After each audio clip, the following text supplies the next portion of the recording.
السلام علیکم ورحمۃ اللہ وبرکاتہ۔ الحمد للہ وکفی وسلام علی عباده الذین اصطفى۔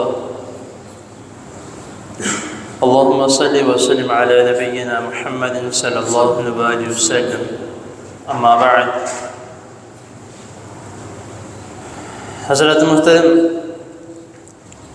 ہمارے معاشرے میں ایک بہت ہی اہم مسئلہ جو ہے جنازے کے متعلق، کہ کئی مرتبہ اس طرح ہوتا ہے، آپ نے بھی دیکھا ہوگا کہ کوئی عظیم شخصیت فوت ہو جائے جس کے متعلق کافی زیادہ لوگوں کو علم ہو اور مختلف شہروں میں ہو، تو وہ اپنے اپنی مساجد میں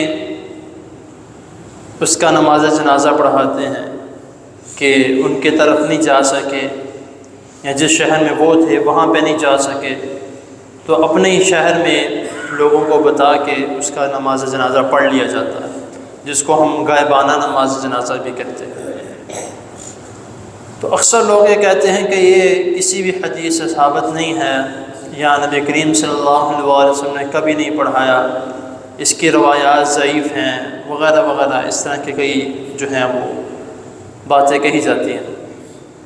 تو دو احادیث میں آپ کے سامنے بیان کروں گا، چند اور بھی ہیں، لیکن صرف اور صرف دو جو کہ مشہور ہیں، اور وہ دونوں احادیث جو ہیں وہ متفق علیہ بخاری مسلم کی احادیث ہیں، اور کسی صحابی نہیں، نبی کریم صلی اللہ علیہ وسلم نے خود ہی ان دو شخصیات کا نماز جنازہ پڑھایا، اور وہ بھی تب پڑھایا جب وہ دفن ہو چکے تھے، یا جب ان کے متعلق خبر ہوئی۔ سب سے پہلے جو ہے اس عورت کے متعلق جو کہ مدینہ منورہ میں جھاڑو پھیرا کرتی تھی، صفائی کیا کرتی تھی، مسجد میں صفائی کیا کرتی تھی، مسجد نبوی میں۔ تو رات کا وقت تھا، وہ فوت ہو گئی، تو صحابہ کرام کو اس کے بارے میں خبر ہوئی، تو انہوں نے اس کا جنازہ پڑھا، اور جنازہ پڑھ کے اس کو دفنا دیا۔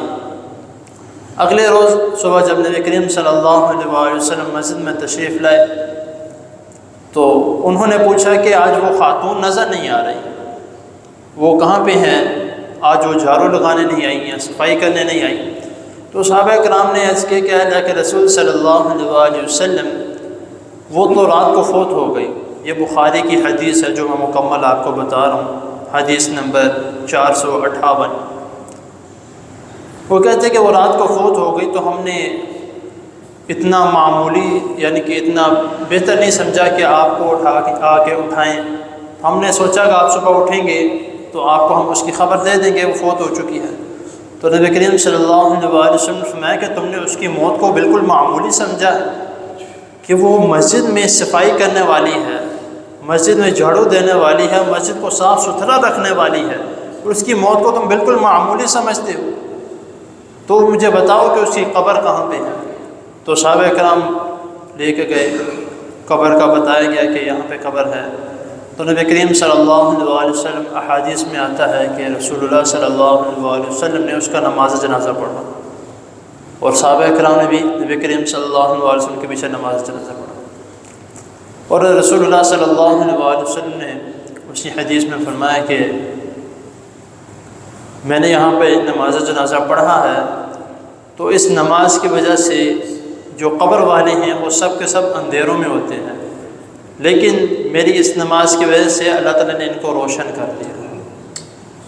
یہ ایک دلیل ہے۔ دوسری، نجاشی بہت ہی مشہور واقعہ ہے، مکمل نہیں بیان کر سکتا کیونکہ وہ جو ہجرت کا واقعہ ہے، جو پہلا ہجرت حبشہ کا، اس نجاشی کے متعلق آتا ہے کہ جب پہلی ہجرت ہوئی تو چند مسلمان جو ہیں وہ ان کے پاس گئے، پیچھے کافر بھی گئے، کیونکہ نجاشی عیسائی تھا، تو انہوں نے کہا کہ یہ حضرت عیسیٰ کو نہیں مانتے، حضرت مریم رضی اللہ تعالیٰ عنہما کو نہیں مانتے۔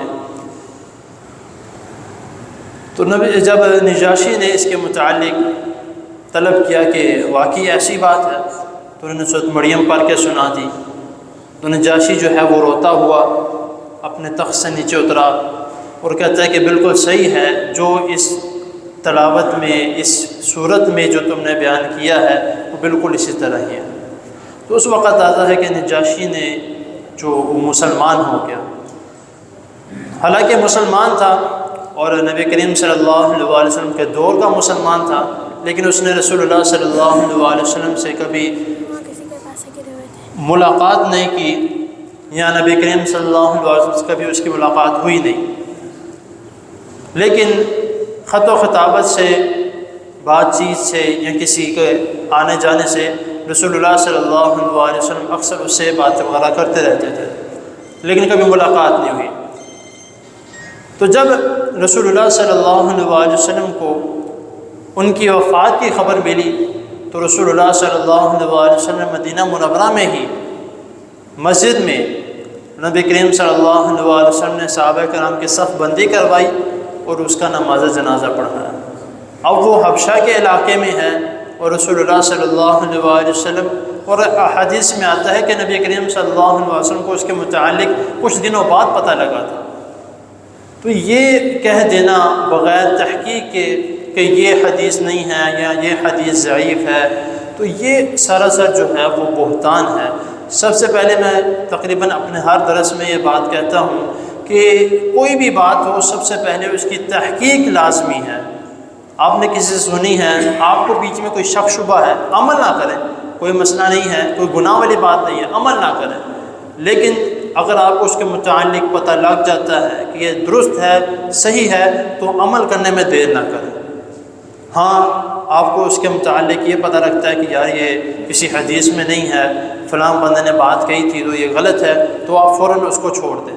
اور یہاں تک کہ اگر کوئی اس کے متعلق عمل کر بھی رہا ہے اس کو روکیں، آپ کا فرض بنتا ہے.